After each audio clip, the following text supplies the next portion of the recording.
Welcome back to another episode of the Oak and Rock Fatherhood channel. This one we're running live with a panel. We brought the men together from Dad Twitter.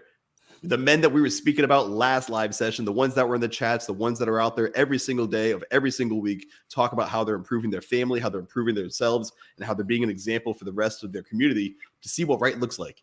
They're here. Well, some of them are here. There's actually way too many for us to bring them all on. But we're going to go around the horn. So obviously we've got the co-host, Anthony Migliorino. Anthony, what's going on, brother? Yo, what's going on, Zach? Good to see you. We've got Alec from Fatherhood Reforged. How you doing, Alec? I'm good, thanks. Also, just a shout out to Alec. It is like 1:30 in the morning for him, but he showed up for this when I said, hey, man, I would love to have you on. And he's like, all right, I'm going to do it, man. I don't want to miss the opportunity. So that's dedication. We have Cala. Cala is the man who started the Future Fathers, originally brought all this stuff together way before Oak and Rock was founded.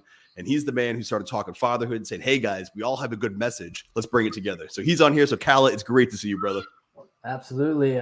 Glad to be here tonight. Lastly, there is Reeves. Reeves is like the dynamite who kind of just showed up in the scene, blew up, and is like, hey, we're talking fatherhood and family. Let's go. And I was like, I like this dude. And then I think I bought your son's book. So he has a family of creators going right there. So Reeves, welcome to the show. It's great to meet you face to face. Yeah, man. It's awesome to be here. Thank you. So tonight, what we're talking about is how and why fathers need to step up in their community. You know, it is important that as men, we lead in the home. It's incredibly important. Obviously, that's where the brightest light will shine, you know, especially in a dark world. But beyond that, how do we take that torch and spread it? Well, we can't just do so on Twitter, on Facebook, on Instagram. It's great to see these and all these men here, their social media accounts are growing and blowing up. And that's amazing to see. You see the photos, the videos, the products, you see it all. It's wonderful. But in the real world, in the meat world, these men, myself, all fathers have to show up there too to spread the message and connect with other individuals. So tonight we're going to be talking about that. If you have any questions you'd like the panel to address or an individual on the panel to address, feel free to drop it. You know, we'll engage it live on the panel. But until we get those questions, we're going to start rolling with this topic. So Anthony, I'm going to toss it your way first. When it comes to setting the example and getting involved in your community, you're in a new community after moving from New York to South Carolina. How are you guys integrating into the community, which is you don't know anybody and you've got to go there and make your mark. So how are you guys doing that? It's not easy, to be honest. I'm going to be taking notes from these gents tonight to see how to get integrated better. But it is the first time that, you know, we've moved as a family to a real far location, right? A different state, practically across the country. So it's been an interesting transition. You know, we're in a small town, so there's you know, it's not a big city or anything like that. And I'm actually probably a good 20 minutes from any civilization by choice. So we're still in the process, right? We're still learning this Southern vibe. We're still getting used to everything. We're actually still unpacking. So it's it's tough to get acclimated into a new town when everything else is in disorder. But no, like I said, I'm definitely excited to have this conversation, to hear what these men have to say, and I am amazed at the high level that the online community has been showing. Right, these guys and the content, the conversations we've been having, and previously up in New York, I would say it was tough to have a good group of men around you, or even male friends. And that's, I wouldn't say that's a big part of why I left. There's many reasons, but it's just a different environment up there. So it was cool to connect with these men on Twitter, on social media, and learn about everybody, right? Share ideas and know that there's other fathers out there who want to do the work, who want to be good dads and want to have, you know, great families. So it's definitely inspiring to be a part of it. I mean, you can see it now. It's happening in the chat, not just on this panel. So we've got Marcus, you know, Third Eye Dad in there. We've got Building Better Fathers. You know, that's this squad is growing and just showing up at random. So it's incredible. And again, you know, you're talking about taking notes. That's what makes this so good, is all the fathers watching this too can take what we're talking about here and then apply it in their communities. So I'm going to bounce it over to Alec.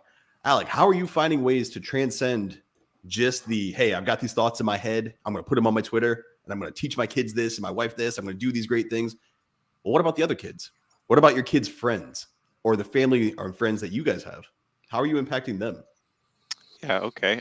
Well, my wife actually runs a homeschooling community, a group where she organizes meetups and lessons and crafts every week for the local, because we're not all that local, community, because we are quite sparsely populated, I suppose, and around in the surrounding area, and it's a bit obviously more difficult to connect in person because of geography, basically.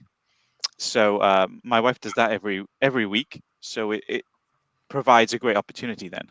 And although I'm not there every week, and because of work, and it's in the middle of the day,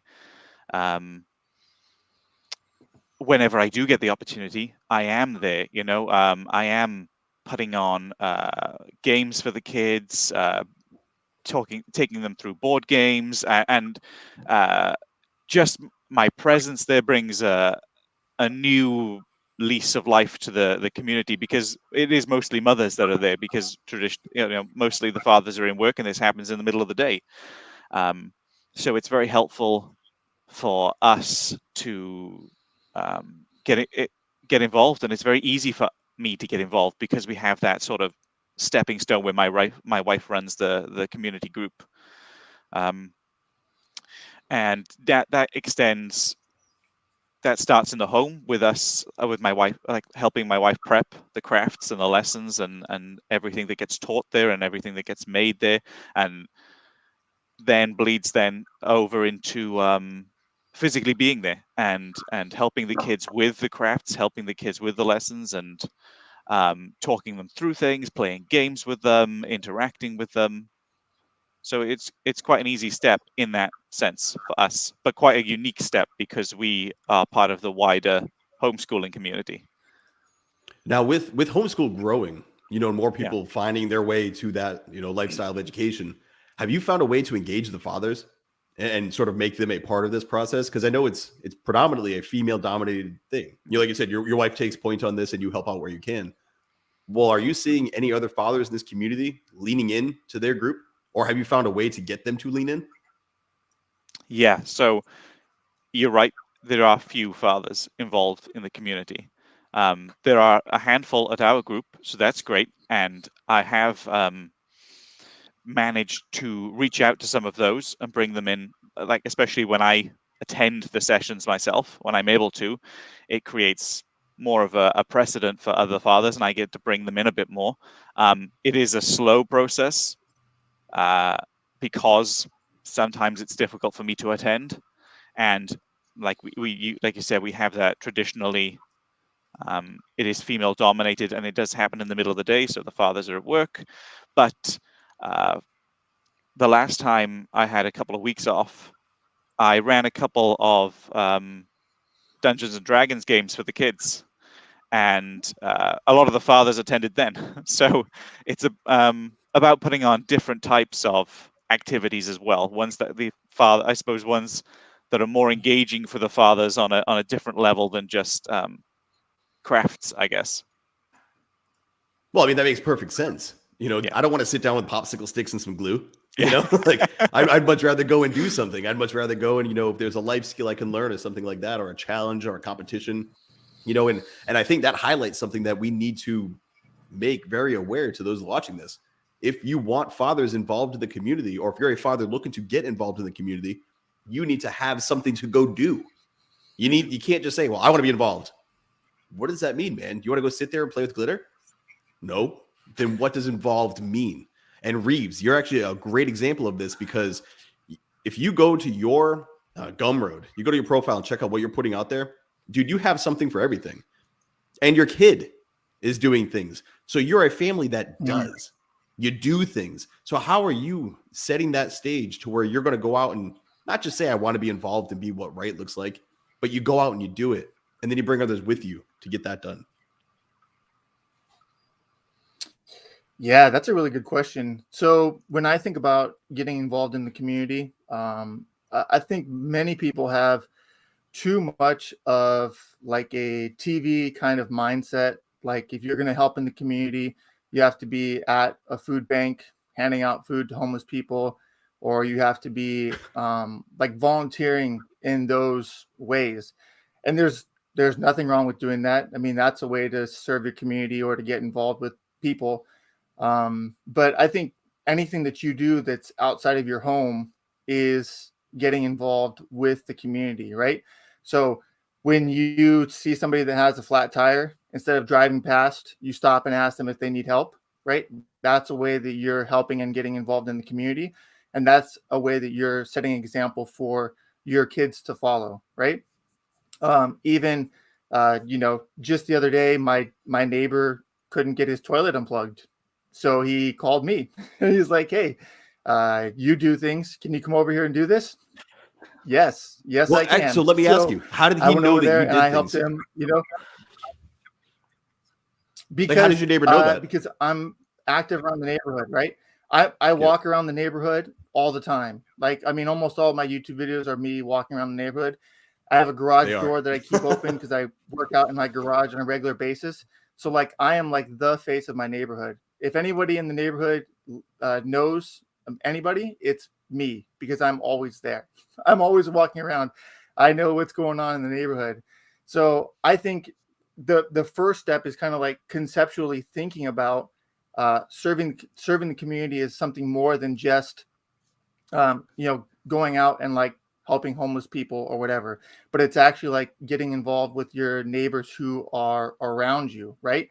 Like, I mean, and as much as you can bring your kids along with you in that process, the better, right? So like, I went over to his house, and guess what? I brought one of my kids with me because they're going to be a part of the process, Yeah, So you had them do the dirty work. no, he just watched and paid attention. But I mean, I think that as a man, like, we have the ability to get involved, and some of that even comes down to like when you go to events, right? You're not on your phone; you're actually talking and getting involved with the people who are there, right? So if I go to a school event for my kids, my phone is in my pocket and it's not coming out, and I'm trying to talk to the dads who are there. If I took my kids to a monster truck rally not too long ago. We ran into some people we know, so I try to talk to the people who are there and make as good of an influence on them as I can. And I step up and serve within my church. Like, I teach Sunday school for the kids. Anytime something needs to be done, I volunteer to help. If somebody's moving down the street, I go down there and ask them if they need help moving stuff. I work out a lot, and it's not just to work out, it's to be a useful person, right? So we do go out of our way to serve, but there's plenty of things that you can do that are right in front of you that you can just take advantage of if your eyes are open. Yeah. So I don't know if that answers your final question. point. But, No, that absolutely did. That final point really drove it home too. Men are like, well, I don't know where to help. Anywhere. Just show up anywhere and start working anywhere. Just get the ball rolling. And dude, before I bounce this to Cala, I do want to highlight, I think you and Ty Romper, you're going back and forth for who doesn't wear a shirt the most.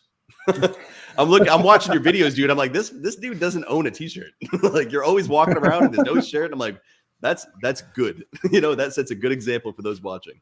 But I like the way you said you put yourself out there, because by doing so, by being the face of the community, again, like we were talking earlier, when you have 5 dads on here talking about fatherhood, it's a little less weird for other men to come on and be like, all right, I want to talk about fatherhood. If it's just me by myself, they're like, dude, no, we're not going to talk about being a dad. Now there's 5, it's cool. If you start doing something, it's not so weird for the next guy to show up and start working out with the garage door open. It's not so weird for him to show up at church and want to volunteer to help. So by doing what you're doing, you're helping others see it's okay to do the same. So you absolutely answered the question, but also anybody watching this needs to be taking notes. These are the answers. Like, as we talk, these men have already shared the answer to the question, how and why do dads need to be involved? Now, Cala, about with what you do, it's very complimentary to Reeves. When he's talking, I'm intentional. I help where I can. I step up in the community, helping at the church, my body, my neighbors. With Greater Forever, And with you running, the mind and body connection to help people get lean and mean and focused, it's intentional. You have to take very intentional steps. So how are you taking what you do professionally for work with helping others, get their mind and their body locked in? How are you doing that when it comes to fatherhood and engaging with your community? Yeah, well, a big thing for both of those aspects is accountability.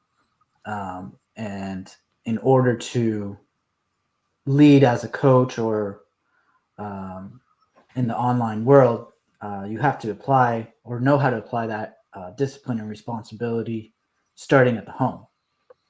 So I think my situation in terms of community is a bit different than Reeves and Alec. I'm to be perfectly honest, I'm still learning. I'm still learning a lot. I'm would say I'm pretty new in a 180 transformation in terms of mindset. And so where I am learning the most is the online community, and I've really taken advantage of customizing my online presence by being in control of what I see online. By doing that and surrounding myself and my timelines with inspirational people, like-minded individuals, things that I want to see in the world at an online manner, I've grown as an individual in the physical aspect and local aspect. So in connecting with other men, I have only seen huge improvements in my accountability. So being able to share struggles and celebrate wins together with other men has improved my accountability and discipline. So the online community is where I've chosen or really seen a big opportunity to customize the influence I want in my environment. It's impressive. I remember you signed up, you joined the Fraternity of Excellence, and I saw you later that day or maybe the next day when we were having the fatherhood call, or one of the men was talking about his family. And I was like, hey, dude, welcome to the Thunderdome. And in there, you saw when you give men permission, like you were saying, to enter an arena where, all right, I'm looking to learn and improve. The only way they can do the learning and improving is if they give themselves permission to enter it, just to even enter the discussion. And I think oftentimes that's the hardest part for a father, is getting out of his head and thinking like, I want to be good. I want to do the right thing. I want to be better than my dad. I want to overcome, the things that I faced as a kid, all the things that go with being a man and becoming a father. You have all that going on. And then you have to decide, well, how do I enter the world? How do I insert myself into doing the right thing? And a lot of times analysis paralysis with becoming a better father is just as bad as starting a business, starting that workout plan, all those things. So I was wondering, did you guys ever struggle with entering this arena that all of you are now in? Did any of you have a hard time with saying, all right, I'm going to start speaking about fatherhood? Because none of us are experts. None of us really know what we're doing. We're figuring it out as we go. We're just trying to be better than what was given to us, but we don't really know. So did you guys ever suffer from either imposter syndrome or, like I said, analysis paralysis before you started, entering dad Twitter? I think at first I definitely had that hesitation, but then I literally just stopped giving a fuck what other people think. And that has been a big game changer. And just to be open in terms of what I take in and what I put out, and know that, you just said it, nobody knows what the fuck we're supposed to be doing. We're all kind of learning in this thing together. That's really helped, knowing that. Oh, that's awesome. I would say no. I've always been better at communicating than most of my peers around me, and I've always been pretty convinced of my own opinions. So I can be thick-headed at some points, but I've had no problems at all, like sharing what I think about something or on a topic. Certainly, through Twitter, I've changed my mind on a couple things. But for sure, like I didn't have any problem getting in, and maybe that's part of what helped my account grow to where it is right now, because I just kept saying, whether people wanted to hear it or not, I just kept saying it. Yeah, I'm very, very similar to that. Go ahead, my story's a bit more similar to Cala's in that yeah, there's definitely imposter syndrome there, and it was a big leap. But it was just a case of, well, fuck it, I'm just going to say what I want, and whatever happens happens. And my account grew reasonably quickly, so I'm quite pleased with that. But there's definitely I definitely have those moments where I'm like, I have no idea what I'm doing. There's moments where that self-doubt begins to creep up just a little bit still, but I think that's just through years of maybe stiff upper lip British culture and not saying anything for so long. Well, I'm glad you're talking now, man. And that goes for all of us. But I mean, I'm really glad that men who struggled, like I was more like Reeves. I just came in and like, I'm doing me. I'm just gonna say it. But when men can get over that hurdle, that is almost more impressive. Than just maintaining. Like we just maintained the momentum, went forward. You had to overcome that obstacle that I didn't have to jump through, and you did it. And now look what's happening. All the people that are learning from you. I could say something 1,000 times, but if you say it once, it makes sense. They need to hear it your way, and they need to hear it each man's way. And that's the diversity actually being the strength. But building better fathers from the chat says imposter syndrome and analysis paralysis. Yes, both of those. I have to keep coming back to I'm getting better at this. I can help other guys get better at this too while I'm on the journey. That last point is huge. And Anthony actually drove this one to me, so I'm going to throw it to him. It was that you don't have to make it before you start sharing the process. On the journey to working on yourself, that's where most people can relate. So Anthony, when you broke that one down to me, it made a lot of sense. When you were on your journey to kind of turning things around, did you ever find yourself heading in a position where you would take a seat at the head of the table and start teaching other fathers how to do what you were doing? Definitely not. I would say, that's why it's so important we're here. When I started focusing more on fatherhood and peaceful parenting, it was probably almost 15 years ago. And there were no role models, right? There were no examples out there.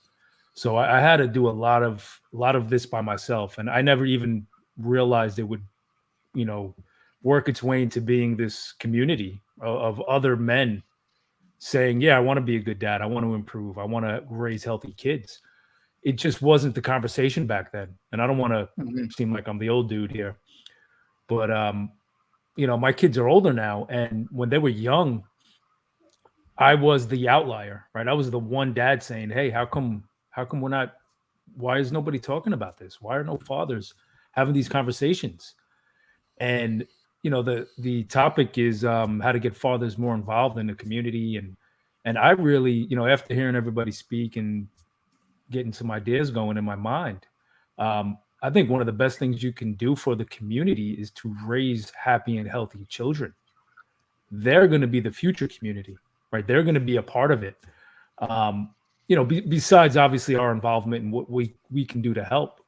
But, I really think that if we can understand that what we're doing as fathers, raising kids in a healthy manner, teaching them good morals and good behavior, coaching them through hard times, we as fathers, we need to understand how important this is and how impactful it will be in the community. I don't think there's too much that is going to be more beneficial than people coming together outside of all this craziness that you see in the world right now. Right? Imagine if our kids grew up and they had empathy and they had some kind of compassion for other people and they were assertive and they knew how to, earn respect and they weren't over emotional and hyperactive and they could form relationships, not just with people, but with whole towns. And I think it would be great, man. I'm definitely looking forward to see how this branches out of the social media and online communities. And similar to what we do inside the fraternity, right? We have men meeting up all over the world. I've met some of these men's children, and it's crazy. It's awesome. That's the thing, though. When you started this, you're like, oh, you're kind of just doing your thing. And then you find yourself here. I think a lot of men, they underestimate the impact they will have and where it can go. You know, well, what does it matter if I volunteer to help coach this team? What does it matter if I, they need somebody for church, somebody else can do it. It doesn't have to be me. What if it was you? What if somebody who actually had some fire in their soul and was exposed to what the dad Twitter guys are doing? You kind of know what right looks like. What if you stepped up and you said, you know what, we're going to take this a little further. We're going to go a little bit harder. Instead of just doing the bare minimum, we're going to make this a thing and bring it together. Imagine if all of dad Twitter had their own little thing going on and they just rallied 5 dudes, but we did it with every single man in dad Twitter. Imagine what we would bring to the social media platform across the globe, dude. What we could do if we just made it our little drops, our little stones that we're throwing into this, amplify that by 5,000. Now you've got 250,000 dudes. I don't know if they did the math right there, but yeah, you've got all those dudes making that big of an impact. And just what can you do with that? How far can you go then? It's not about literally us 5. It's about all the silent ones watching and all the dudes in the sideline just waiting to get tagged in for permission. So I'm looking at, the chat. We've got Marcus again, which, brother, again, I said it in the chat, but I'm going to say it right here live. How honest these chats get impresses the shit out of me. Like, we're having a discussion and there's a side discussion happening inside the chat, which is equally important. But Marcus says, I'm good online. I still freeze up in real life and I only talk about surface things. So that would be his barrier to opening up to other men and developing a brotherhood. And it's true. It goes back to what you were saying, Anthony. When you get there, you're like, what? Nobody else is talking about this. So then you start to look at yourself and doubt yourself. Am I the weird one? Am I wrong? And I think with what we're all doing, it's answering that question. Like, no, I'm not fucking weird. Like, these dudes are talking about it on a fucking stream on YouTube right now.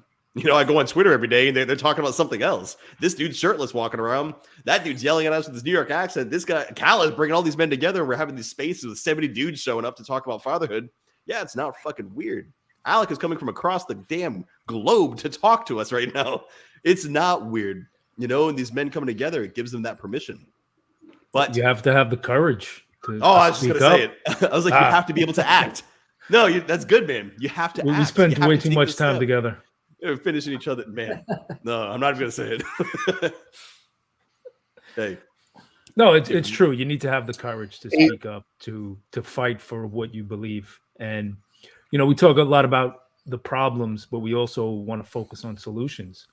And it's good to talk about what we can do to get more involved. But what about the men who don't believe they should be involved, who are afraid to be involved, right? How do we get them to believe that they are 100% worth it, that they're going to add value, they're going to not only help themselves, but they're going to help people? How do we instill that in, like Cala said before, the mindset? How do we change people to get back to saying fathers are cool, building healthy families are great, and strong, confident men are what's going to improve this world? Easy question. Hey, I got a comment. I think that one thing that's important is, if this person who is struggling with small talk, if you're talking with a group of dads, or if you're like at a birthday party or something, it's so easy to say something like, hey, how's parenting going? You can ask that question right there, and that will open up a door, right? That will open up a doorway for them to be able to say, oh, well, it's going great. I have no problems. And then they're a liar, right? And you know where to go from there. But if they say, oh man, we're really struggling with this, great. Maybe you can listen to them. Maybe you have a solution. Maybe you don't. Maybe you can just listen to them, and maybe you can help out later, right?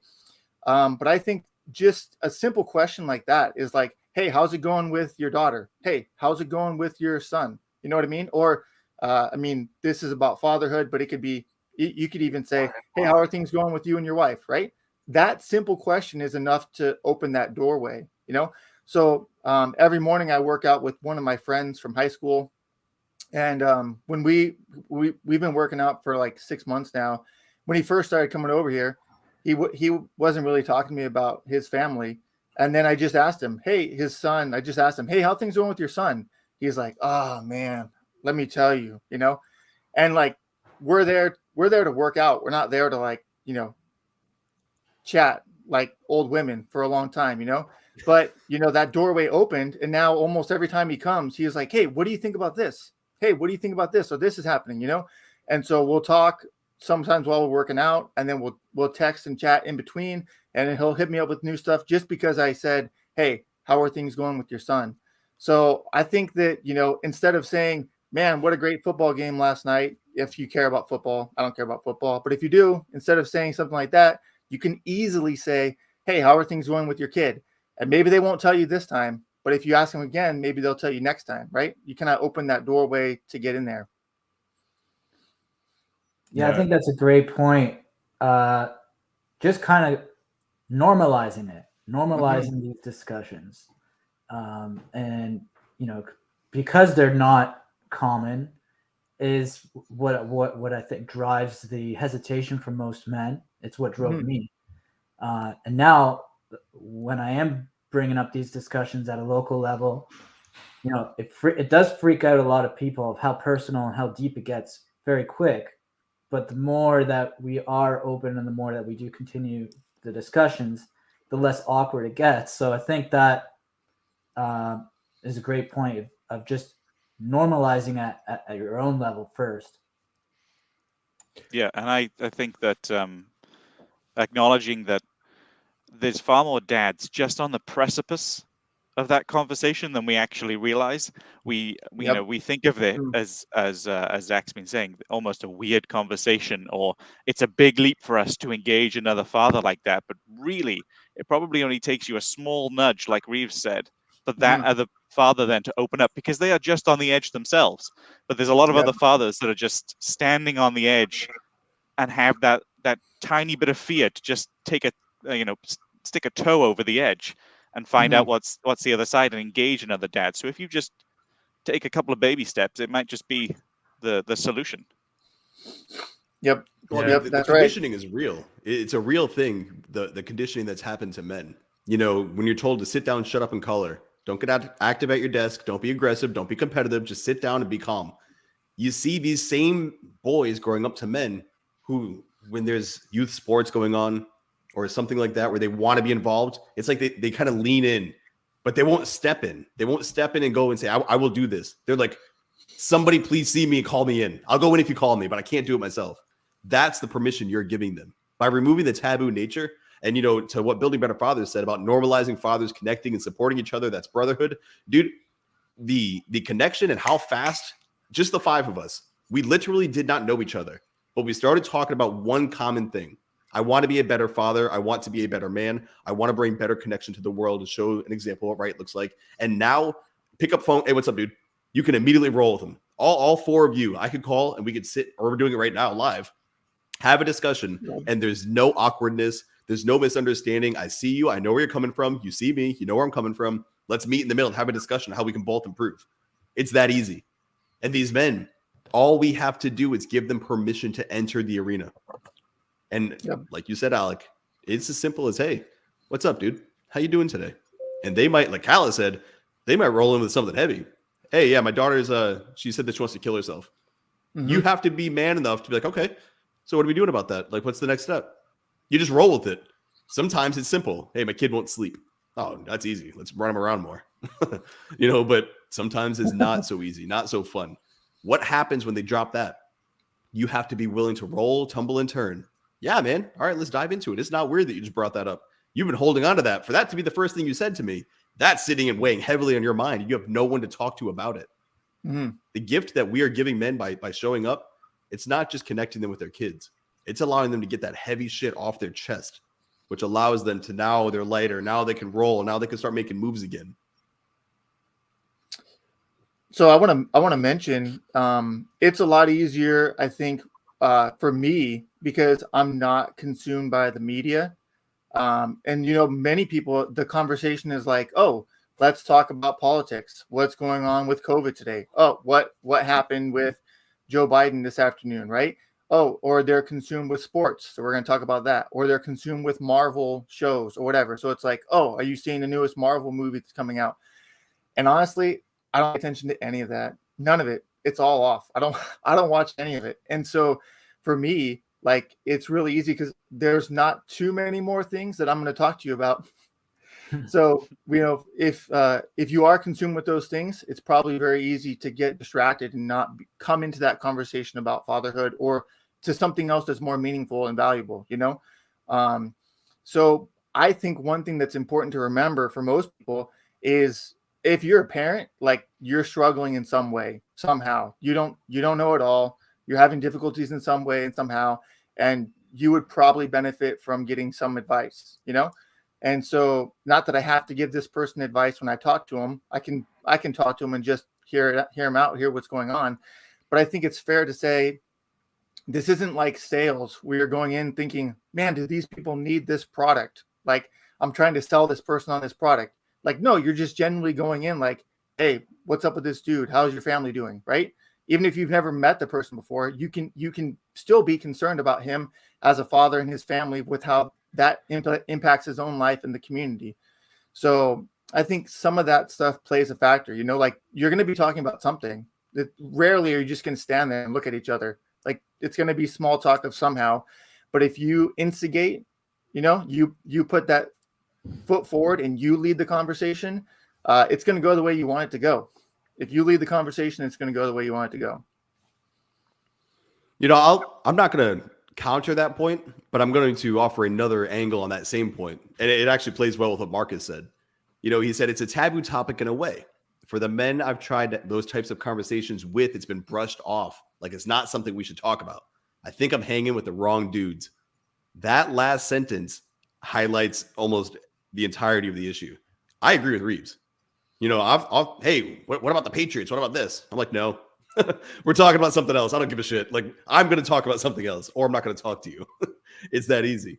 But to Marcus's point, if you're with people who will not have those conversations and they don't want to go there, you really need to ask yourself, why are you there? And for me, dude, I stopped going to a lot of parties because I'm like, I'm not having a good time. Like, we're not doing anything constructive. You guys want to eat shit food and drink and then watch like a fucking sport. I want to go outside with the kids and play that sport. I'd rather go play football with my kid. I'd rather go throw the ball. I'd rather, do whatever. Like, there's nothing wrong with having football in the background. I'm not saying professional sports are an issue. A lot of people are big on soccer, football, whatever, and that's cool. But to me, that's not the focus of what I want to do. I don't have enough time in my day. So I agree with Reeves, but I also agree with Marcus that there might be a time where, hey, they don't want to go with you on the conversation you're trying to have. Maybe it's time to find some people who will, and Anthony had shared when he started the process of going through things, when he joined the Fraternity of Excellence, he found dudes who were on that level and wanted to roll with them. There are so many groups out there. So obviously I err and I'm biased towards mine, but there are so many groups. Go find other dudes. Go find somebody else that's motivated and wants to talk about the shit you want to talk about. Find better friends and surround yourself with better people because they make you better. I just shared a tweet about Phil Foster. He just dropped his supplements, philfosterfitness.com. Check him out. He's got his supplement line going. My friends are building shit. Look at what Anthony's doing. Like, look at what all of you guys are doing. I roll with dudes who do shit. Literally everybody on here has something going in their arena besides just their dad, their job, whatever. They're building things. They're growing things. They're spreading their message. That's why they're on this panel. That's why I wanted to talk to them. That's the type of caliber of men I want. So Marcus, if you don't have men like this in your corner that you can talk to and they'll keep you straight, you need to find new people or you're going to drop yourself to their level. Yeah. You need to change your circles.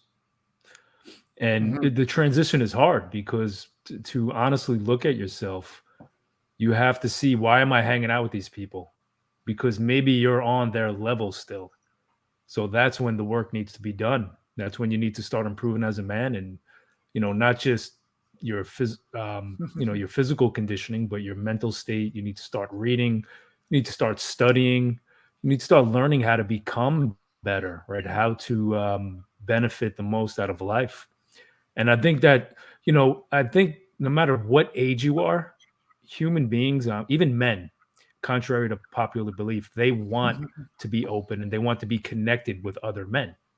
And what a great lesson we can teach our kids, right? All of this, teaching our kids who we should be hanging out with, bringing them around good people, keeping them away from people who are toxic or not even toxic, just people who aren't doing anything, right? People who are inside their dead. And not only that, but showing them that we are strong enough, right? That we're going to push through our fear and we're going to move from a different crowd of friends, or we're going to move to a different town and we're going to rebuild and we're going to keep creating and building. These are all great lessons you can teach your kids by being the example, by influencing them. And this doesn't happen if we stay closed. This doesn't happen if we don't push past those fears, if we don't think we're capable. And going back to the courage thing, it is time that men step up, that they behave in a brave way, that they take ownership in their lives, and we show our kids not only the examples of a good masculine role model, but how to build a healthy life, and have them follow in our footsteps. So, this is cool to see happen. Yeah, I think that's we send a powerful message to our children and to the wider community again by showing them who we tolerate within our community and within our brotherhood, and who we tolerate within our lives. And by tolerating people who are like that, who don't believe in the message or don't believe in bettering themselves or bettering the community, we're already subconsciously communicating that to our children, that it's okay to be like that if you want to. Yeah. I mean, could you imagine having friends and then say, hey, listen, man, I'm completely changing my parenting style and I'm going to be better. I'm going to stop yelling. I'm going to find better ways and I'm going to improve my family. And they're like, oh, man, you're lame. But you're going to still hang out with them. You're going to bring them around your kids. Yeah. I'm going to be like, all right, partner, you do what you have to do, man. I'm going to go find some dudes on Twitter I can talk to, or whatever. Well, and that's Real probably mansion. one of the biggest benefits, like, with Twitter, with the internet, like, you can find people online that you can connect with, and then slowly but surely you can find people of like-minded around you, but you kind of have to realize that we're a dwindling population right now. There's not as many of us, and that's why so many of us have been able to find each other and connect online. And like, you can find a legit brotherhood online if you set out to make it happen. Like, Twitter is really good at connecting people who want to be connected together, so it can definitely happen. And then what you're trying to do is just influence those who are around you, like, they're not going to be your best friend, but maybe you can ask some questions and open them up and help move them in the right direction. And maybe they'll come to you later once their eyes have been opened, right? And then you have a brother, like, there in real life that you can connect with. But definitely online, like, you can find people who are like-minded. Yeah, I mean, how do you know if you never put it out there? That's the whole thing. Yep. Well, it's like Jimmy said right there, in the chat, he says, if they mention they're struggling with their kids or whatever way, offer advice, ask a question, or share a similar experience you've had. The most personal is the most universal. When you're like, hey, man, like, yeah, you're going through some shit. I'm going through some shit. That's what we do. Let's work together on getting better at this and getting through it. And you'll find when you connect with that individual, like you were saying, Reeves, there's dads who want to do. There's a lot of them. We can grow the population if we start allowing them to enter the fray. But if not, they're going to sit in the sideline, and eventually they're either going to get worn out, or that window is going to close to where they're like, well, the damage is done. The kids are gone and they don't come visit me for Christmas.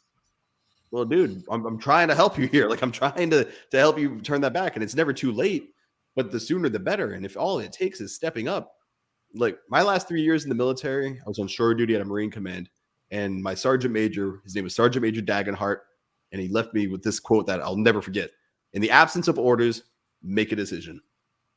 If you're there and you are sitting and waiting for somebody to tell you what to do, understand you're at the point where you aren't given orders on what to do with your kids, because they don't come with manuals. So you have to make the decision. And what we're saying across the board with how and why fathers need to be involved with their communities is that you need to act. You can't think your way into impacting your community. You have to take a step. You have to act. You've got to make a decision. Without doing so, you're forever. Years are going to pass, and you're going to be like, oh, someday I'll step up and lead that church group. Someday I'll step up and help these kids. Someday those kids are going to be gone. Someday you're going to be dead. What's going to happen first? You're going to make the choice. You're going to die with all those regrets, saying, I wish I had done something. That's a hell. I would not wish that on any man. It's a heavy burden. And it's something you don't have to hold on to. I talked about when I was growing up and I had kids young and not having support or other men around to talk to. And I think about how much pain I had to go through, right? And I'm not saying that the fathers nowadays are not going through pain. Obviously, there's parenting problems all the time. Being a father is not easy, but to have the resource, to have other fathers who are willing to hear you and listen to you and not take advantage of it and sit in that darkness is complete insanity. To be so afraid to say, hey man, I don't know how to get my kids to go to bed, or I don't know how to get them to eat their vegetables. To think that other men are gonna demean you or make fun of you for that is crazy, especially when we keep talking about, hey, we're here to help. So get past those barriers, reach out to other fathers. And to what Reeves was saying before, you can't judge a book by its cover. We know this, right? We've all been taught this since we were 2 years old. Once you do open up, keep opening up, keep having the conversation, see what the men who you keep around you, what they're made out of, right? Test them, have real relationships. Don't be afraid to say what's on your mind.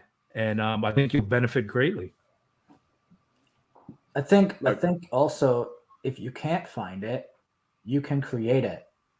And you can especially what I see on Facebook. Facebook, I think in the last bit has shifted into a group social media platform.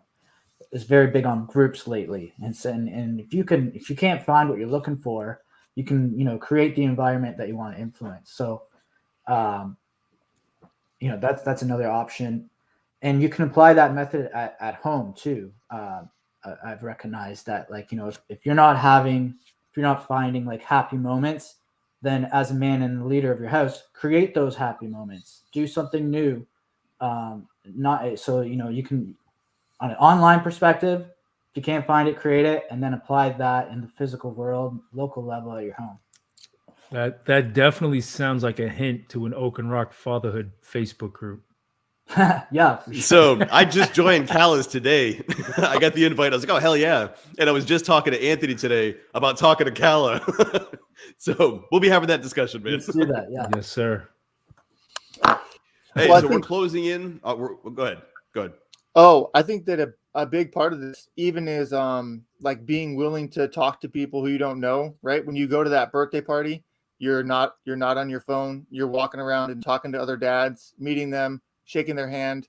Like, I mean, that's the only way that you're going to be able to talk and connect and figure out if this is a guy that's on your level or not, So I think it's a big part of being present where you are. If you're just on your phone, ignoring other people who are around you, even if you're not on your phone and you're ignoring other people around you, well, of course, you're never going to find somebody. Of course, you're not going to find friends that are like-minded, right? So you have to be active where you are. You have to be present where you are, or it won't happen. And so even if they're not active, even if they're not present, you can be there. Like, you can walk up and to talk to someone who's on their phone, texting. You can say, hey, what's up, man? How you going? Oh, hey, excuse me, man. Can I talk to you? Hey, what's up? I'm so-and-so's dad. Who's your son? Right? Like, you can do that stuff, and it's okay. You have been given permission from Reeves to Yep. it. Yep. And all the men here support it. Dude, Yep. it is more fucking normal than anybody will admit. That I do that shit, man. I'm like, yo, we're talking. Like, it's not even a question. It's more of like a statement. I'm talking to you, and we're going to have a great discussion, okay? We've never met before, but trust me, it's going to be awesome. But so we've got some stuff in the chat I want to address. And Jimmy G, so this is an individual who will be coming on as a guest. He crushes it inside FOE Fatherhood Zooms. He crushes it inside FOE at large. But specifically I don't as a think father, we confirmed that guest yet. he's a maybe. He's on the maybe list. Jimmy, though, he says nobody wants to admit the possibility that might be a bad parent, which is, damn, that's a heavy hit. Nobody does want to admit, hey, maybe I'm screwing this kid up. But talking about this stuff makes us vulnerable, and that can be a scary thing. But what he followed up with, we're more afraid of someone finding out that we need help than actually getting the help we need. Wow. Think about that shit. You're more afraid of saying, I need help as a dad. I don't know if I'm doing this dad thing where I need help. Swallowing that pill is harder than actually getting the help. So it's like you've got to go over Mount Everest, and after that, it's just flat valleys with like little hills. You can do the work after that, but you've got to get over that one hurdle of saying, I need help. And in the land that we're living in and in the age that we're living in, we're not supposed to say that. You're not supposed to connect. You're not supposed to admit a flaw. You're supposed to be perfect on social media and in real life. You're not supposed to have anything, a blemish on you. You're perfect. Don't ever admit anything else otherwise, or else you're going to get left behind because everybody else is perfect and you're the only fuck up. In all reality, like Reeves was saying way back in the beginning, there are a lot of people who just need to be asked, hey, you good, man? Anything going on? Like, any way I can help you? What's going on? Just that question, and they can get it all off them. And that's the majority of people, because the minority, I'm going to keep fucking referencing Reeves. I'm going to start paying you, dude, for all this shit I keep quoting you on. Yeah. We are the minority. We're the smaller group. That's why we're finding each other, because there's not many of us doing this and admitting, hey, I'm totally fucking up here. I would like to improve. I would like to get better at this. I don't know how. Can you help me? Speak with Anthony earlier on a show that we had done. I don't have that issue when it comes to fatherhood. I'm hyper competitive in many arenas. When it comes to fatherhood, when it comes to, let's say, fitness, I talk to Anthony and there's zero ego or whatever you want to call it. I'm like, hey, dude, I need help. Just help me. Like, educate me. Same thing with Phil. Hey, bro, I want to get jacked. I don't know how to do that on my own. I need your help. They say the best leaders know when to follow. I think it's important that if you're a father, you are a leader, which means you might need to follow another father from time to time. So that way you can better lead those kids who are watching you. I think that what he was saying is right. People don't want to admit their mistakes, but let's be honest. If you're failing as a father, if you talk to somebody, it will come out in their conversation, right? Like it will come out if you're talking to them. Like, they may not just openly send it out on Twitter or send it out on Instagram or whatever platform they're on, right? Like, they might try to put on a perfect face, but you can't hold that in if you're talking to somebody. Like, if I say, hey, how are things going raising with your kids? They might say, great, right? But if you just probe a little bit, you will find out. Like, they will tell you. So I think that they may not admit it on the face, but if you just talk to them, like, even if you admit your own struggle, like, hey, man, I'm really having a problem putting my kids to sleep. If that's your issue, you could tell them, hey, what do you do to put your kids to sleep? Because my kids won't go to bed for anything, right? If you tell them something like that, they might even give you advice, or they might say, you know what? I don't know, dude. I can't get my kids to sleep, right? So if you said something like that, like, oh, man, my daughter's got an attitude and I don't know what to do about it. Like, we've tried to do this and this, but we haven't done it. They might say the same thing, like, hey, yeah, dude, my daughter, I don't know. Or they might say, hey, I know what I did with my daughter and it worked. She was like this and now she's like this, right? So I think those little things can get people to open up. And I think the important thing as well is the whole fatherhood leadership connection. I think a lot of fathers don't see themselves as leaders anymore, and a lot of It's very well culture and society does push that mantra. But as leaders, and we are leaders, as leaders, we have to constantly be seeking improvement. And by hiding that, and by almost by being consumed by that fear of looking bad, well, then we don't improve. We don't improve as leaders. We don't improve as fathers, as husbands, as men. And in reality, then we need to acknowledge that actually we're doing more damage to our kids because we're refusing to improve, and we're letting this fear of opening up consume us and not dealing with the problem at all. Yep. Zac, It's interesting. There's something to that. That's very interesting in that it takes a lot of strength to ask for help and admit you're not strong in an area. There's something weird about that. Is you almost need more strength to say I'm not strong enough at this, it's fucking wild. Like I as I'm saying it, I understand that's weird, but the mental fortitude that's required to say, hey, I'm not good enough here, but that doesn't mean I'm not good enough. I'm good enough to know I'm not good enough and I want to get better. That's the stronger man. If you're looking at it, instead of the dudes who's like, I don't ever need help.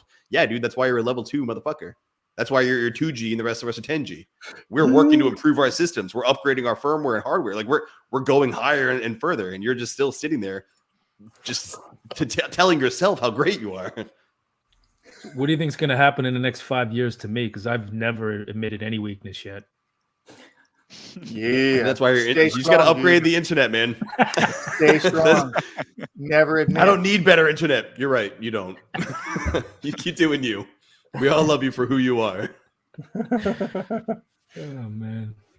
All right, so we're going to go a quick around the horn. Basically, what I'm going to do, once we wrap this one up, I'm going to drop all the links to all of your content, but I would love to hear from each of you why you joined Dad's Twitter, what you're bringing to it, and then what people can expect in the future. So we're just going to go around the circle, starting with Cala.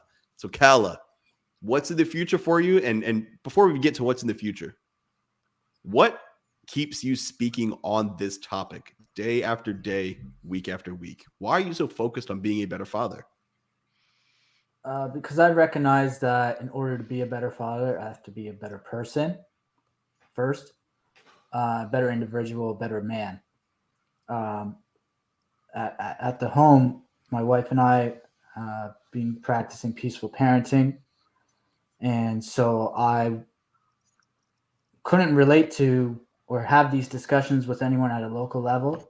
So I went out and looked at who's talking about this, and that's when I saw Anthony there, and we connected since. And what I preach about outside of fatherhood is still very well connected with fatherhood, and that is, prioritizing health, fitness, gratitude, overall lifestyle. These are all things that I want my kid to have as his priorities. So in order for that to happen, I need to lead that example, show him what that looks like. So, in order, again, to be a good father, to me, you need to be the best individual that you can be by always having something to improve, always moving the goalpost. That's essentially what greater forever is stems from, always moving the goalpost. There's no finish line. Yeah. I love it. So what's the future bringing for you? What's the next step? Or is it a secret and it's under the curtain? We can't open it up yet and tell the world everything. Yeah, no secrets. I want to just continue learning and sharing and growing as an individual. I'm running this business as an online coach so I can be home with my family and going in all in on it too.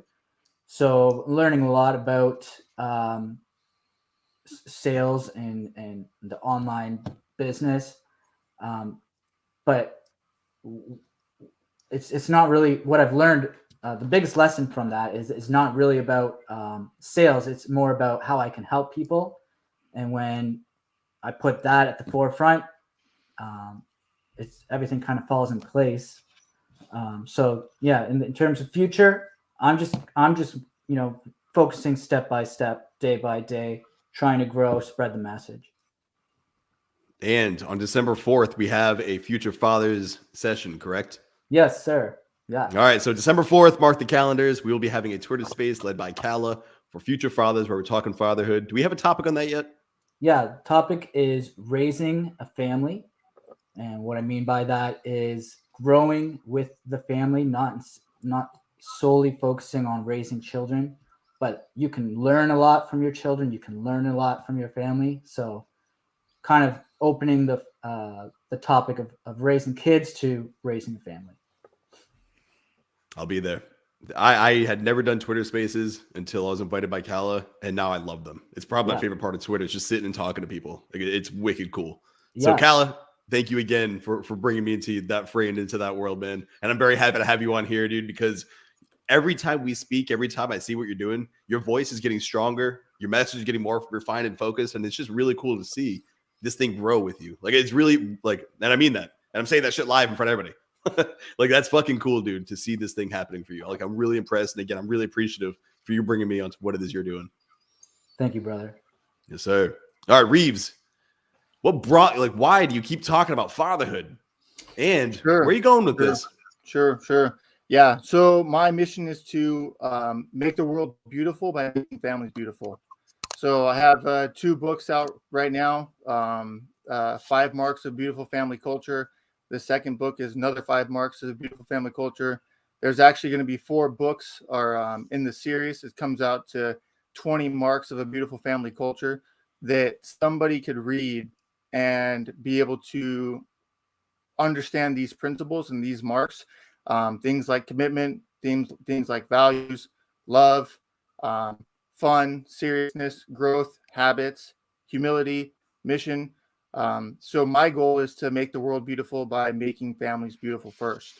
Starting up a coaching program that is taking families from chaos to order.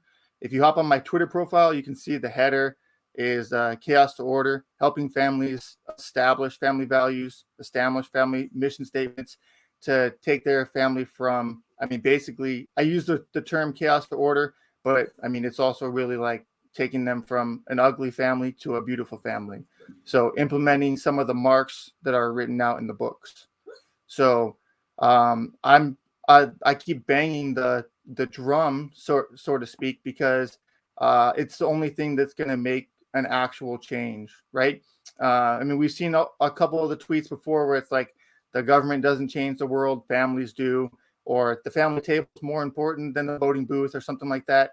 Like from my perspective, if you want to change the world, you start with the family, right? So that's where we're at. The family is the cornerstone of every society, every working society. Broken families, broken society. Strong families, strong society. Reeves, I have never heard that the dinner table is more important than the voting booth. I will be using that. That is incredibly powerful. I've never heard that before. That's awesome. It's mine. It's copyrighted. I'll pay $5 every time. Every tweet that I use it, just send me an invoice. All right, Alec. I remember us having a discussion. I'm like, dude, where's your face? Yep. We were just talking. I'm like, man, your message is so strong. And now you're out there, you're putting it, you're rolling with it. And I was reading, I think it was 5 reasons that you don't argue, or something about stress-free marriage. And you just keep coming out with these threads and these quick hitting tips. And it's just incredible to me how you take such a complex thing that really confuses people and you simplify it in a manner that's just easy to digest, and you can just read it, roll with it, and go. And you keep on spitting these threads out. It's impressive as fuck. I feel like he simplifies my tweets sometimes. Like when I see what you say, I'm like, shit. My tweets better. I see him, and I'm like, dude, you said that way better than I said it. I'm like, dude, I'm so convoluted, like with some of the words I use. And he just put out a banging video the other day too. Oh, thank you very much.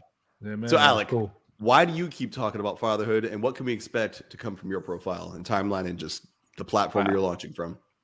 I mean, yeah, I feel like I used to be, far more recently than I would like to admit, one of those, one of the 99% of other men, you know, apathetic, disinterested, not leading, not self-improving, keeping myself complacent and docile in video games and junk food. And then I somehow stumbled across a couple of dad Twitter accounts before I'd even started Twitter, before I'd even gone on Twitter at all. And it was like getting hit in the face by a sack of bricks. And I realized the entire lie I'd been living for myself. You know, I posted a tweet the other day about always thinking I was a good father, but that's because I surrounded myself with poor fathers and the only other poor men and poor husbands. So by comparison, I was okay. You know, at least that's what I convinced myself. But then I realized that there was this whole other world of great men, great husbands, and great fathers constantly sharing advice and information.